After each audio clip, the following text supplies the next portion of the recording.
Good evening, everyone, and welcome to Yes Corner number 2. On our little half an hour that we have with you, we're going to look at some of the resources that the Yes campaigners have to make sure that we do our jobs as best as we can, which is getting, of course, as many people to vote yes. So this is the second in the series, and this week I've decided to speak to the Scottish Independence Foundation and look at how they support the movement. I think they're over the last 2 years, they proved to be one of the most important organisations that we have for the Yes movement. So the first thing I'd like to do is introduce you to both our guests. We have with us, we have Greg McCarra and we have Willie Wilson. Hello guys, how are you doing? Very well. Thank you. Fantastic. It's good to see you both with us. We're already getting a couple of questions in, which is fantastic. So it's really good. I know people will be desperate to hear how they contribute and also how you support the organisation. So the first thing I'd like to do is a very brief introduction. First up we have Greg McCarra. Now Greg is the Chief Executive, and he's the main liaison with groups and the applicants when they're seeking funding from the Scottish Independence Foundation. And he handles all the support infrastructure for SIF. So Greg, thanks so much for joining us. Next up, we have Willie Wilson. Is the founder and remains the convener of the Scottish Independence Foundation. The Scottish Independence Foundation was launched in June 2018, at which time it was dubbed by Colin Mackay STV as the Bank of Yes. Is that something you're happy with, Willie, or was that something was a bit off the cuff, do you think? It was entirely off the cuff, but it struck me as being just about the right note to strike. Fantastic. So, Willie, to start with then, can you tell me how the foundation started, who's involved, and where the money comes from to support the Yes organisations?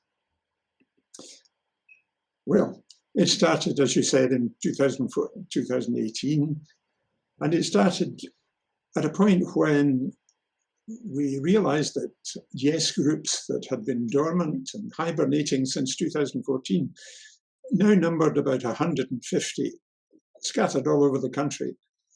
And we realised that while they were desperate to get on and start campaigning towards the independence referendum again, they had all sorts of ideas but no money.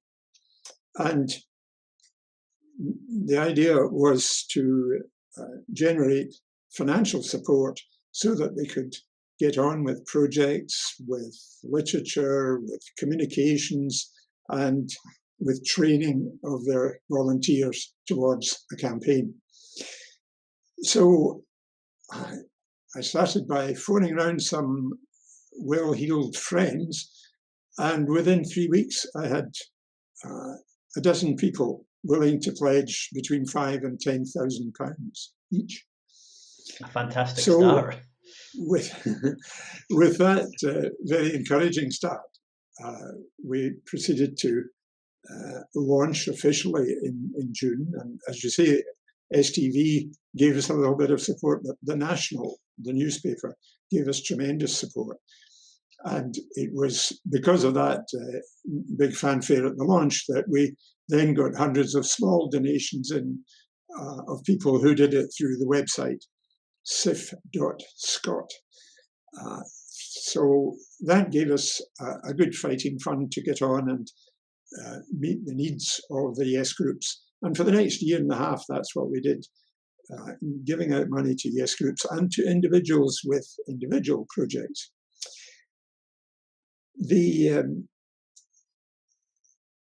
That 18-month period was when we felt we got the Yes groups equipped and ready for a campaign.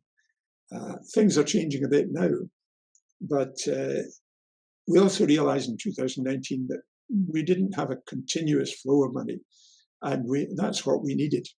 So we paid people to go out into the streets and to recruit to recruit donors, and these donors numbered in the end 1,300 different people who were prepared to do a direct debit for £5 to £10, £15 a month.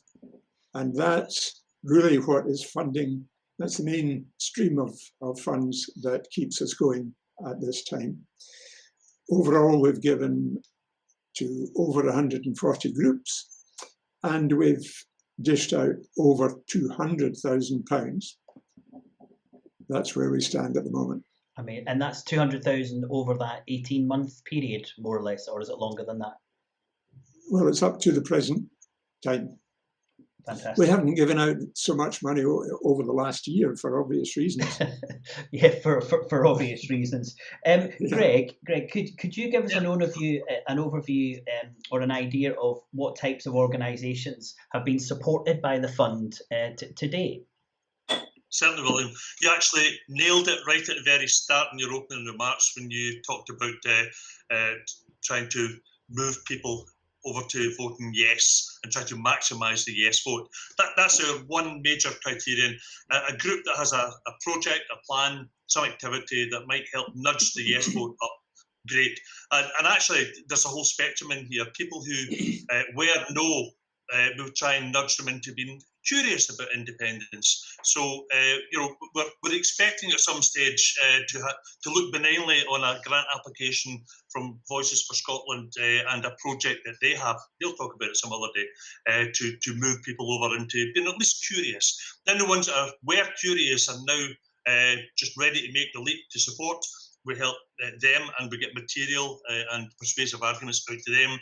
And then the people who are already supportive of independence, we want to turn them into activists. So we give money to organisations which do the training. So, for example, the Yes Ambassador programme was one of the first things that we funded, and that's run by Business for Scotland. That trains people up so that they could be advocates and persuaders for independence. And that's training the trainers, they themselves, to cascade that to hundreds of other people. We've helped run conferences to get people along, listen to speakers. Done it around the country, given money to a whole range of local organisations, many dozens of local organisations. But literature, we helped produce well over 1 million pieces of literature items for campaigning, which were distributed by email. That was a couple of years ago, not much of it over the last year. It's going to come back again sometime. Media, getting the message out. You're working with Indie Live. We also work with Broadcasting Scotland. We've given a lot of money to Leslie Riddoch and to Scotia and other broadcasting individuals or organisations, getting the message out there. Technical support equipment to allow people to run this type of activity. We've given money for that. So education and training of activists, certainly. Design, production, distribution of literature, certainly. Events, we've given money to help have rallies, and we've given it to a couple of organisations, and several times. The last rally that was held before COVID was largely done on the basis of what we had done. That was the one at George Square in Glasgow. That was a good event in George Square in Glasgow, right? We're talking about good events in George Square in Glasgow. And they all help raise the profile. And then beyond that, helping organisations to start up, doing research, background work, opinion polling. And then last but not least, final say here is hubs. We've given a lot of money to hubs before COVID and during COVID to try and help them sustain themselves, to see them through the other end. Great. That's not just a static hubs or shops, it's mobile hubs as well. Fantastic. I think that's something for everybody there. Yeah, well, certainly that's a lot of things that you'll be doing, and leads really nicely into the question is, what have you been doing for the last 12 months since COVID? Because as a campaigner, things have changed over that period of time. So I'd be interested to know how things have changed for you as a funding organisation, and also getting the funds over that last period of time. Willie, do you want to address that one? Yes. Right at the beginning, we kind of had a rule for ourselves that we would meet the needs of yes groups and individuals who applied to us, but they had to come up with the ideas, and they would cost these ideas, and we would then, well, sometimes give them the money. But we realised that now that a campaign is probably just around the corner, it's time instead that we were commissioning work.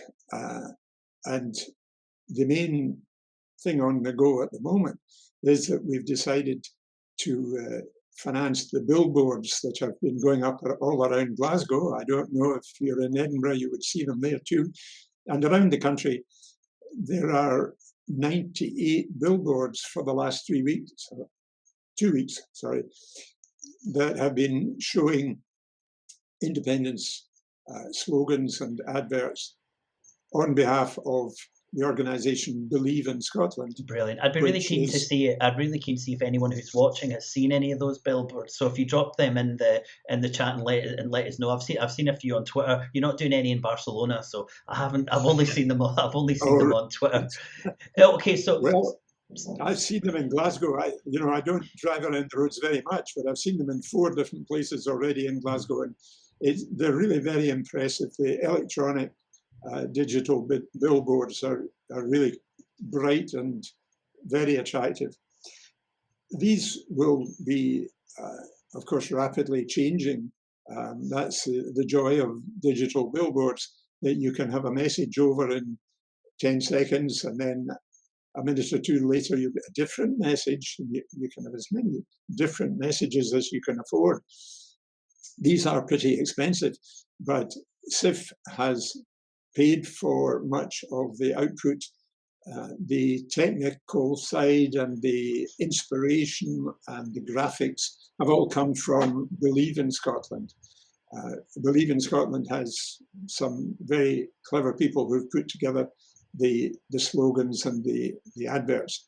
You can see the entire range of 40 different posters on the Believe in Scotland website.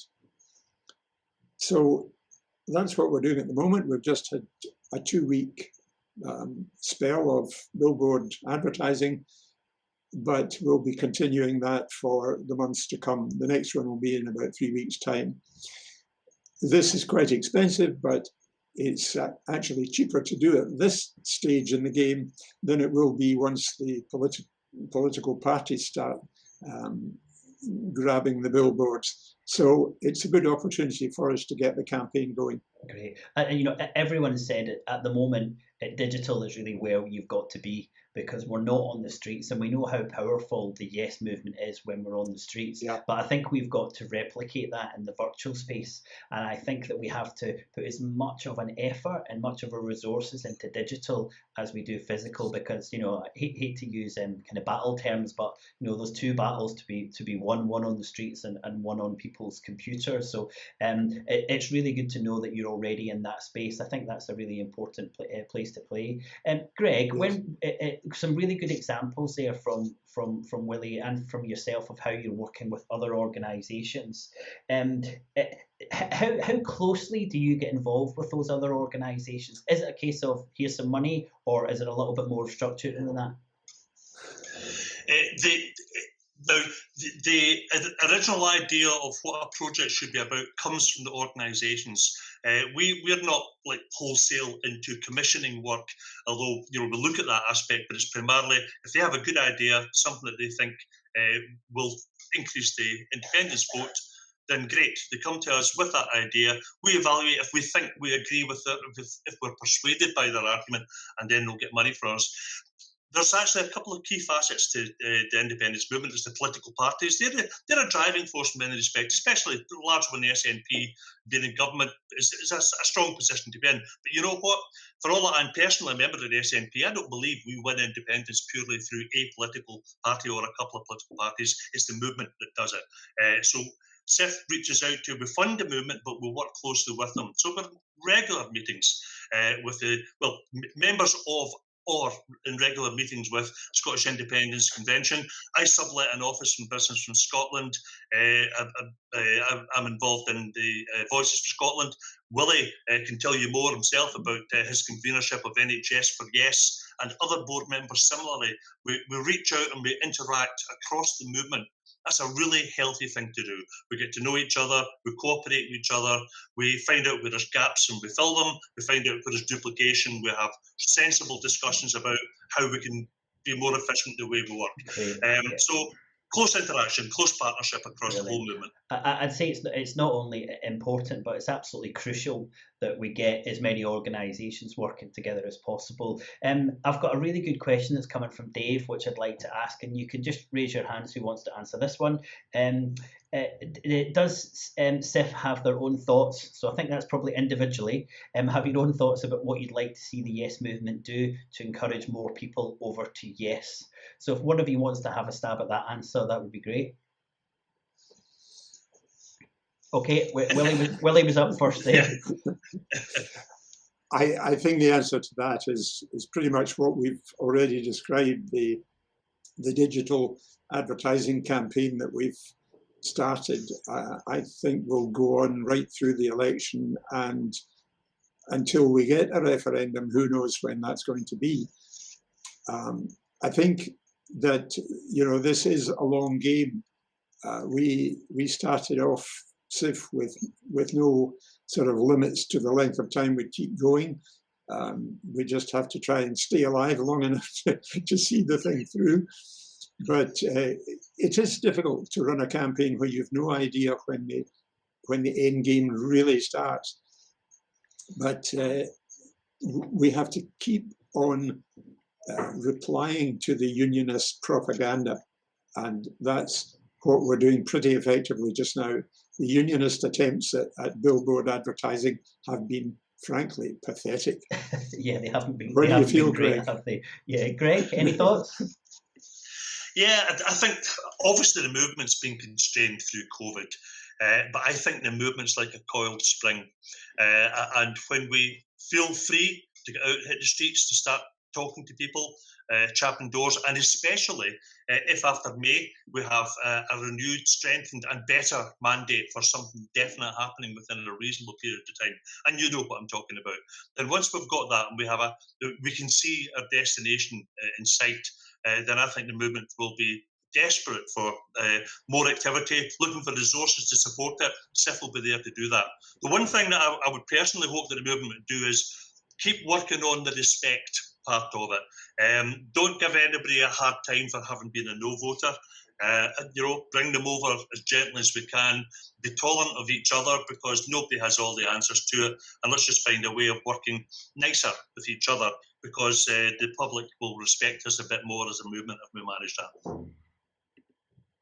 Great, that's a really good point. So I think we are, to summarise that, you're keen to support as many organisations possible and targeting as many potential Yes voters as possible. I wanted to pick up on something you said right at the start, which I think is really, really important. And again, I think it's actually crucial, that how do you support the campaigners? And that's an area where I'm really, really keen to offer a little bit of support, is how do we help the campaigners be better at what they're doing? Are you funding any organisations who are really concentrating on that? Some of that's actually happened already, because the face-to-face training that Business for Scotland did for Yes ambassadors became online rather than face-to-face for pretty obvious reasons. So that's available out there for people that want to go to the Business for Scotland website. You can find out about how to be a Yes ambassador, an independence ambassador. So that's one part of it. We are ready to fund other organisations that want to take that work out there. Face-to-face meetings, conferences and the like are sometimes quite popular. Screenings, for example, of the fantastic videos that Leslie Riddick has produced and which we've helped to fund. They're examples of people being persuaded in a nice, gentle way that their preconceptions maybe ought to be re-examined, and maybe there's some arguments out there for them to listen to. So that's the kind of activity that I think we should be doing a bit more of. Great. And Willie? Yeah, the mention of Leslie Riddick is a very good example.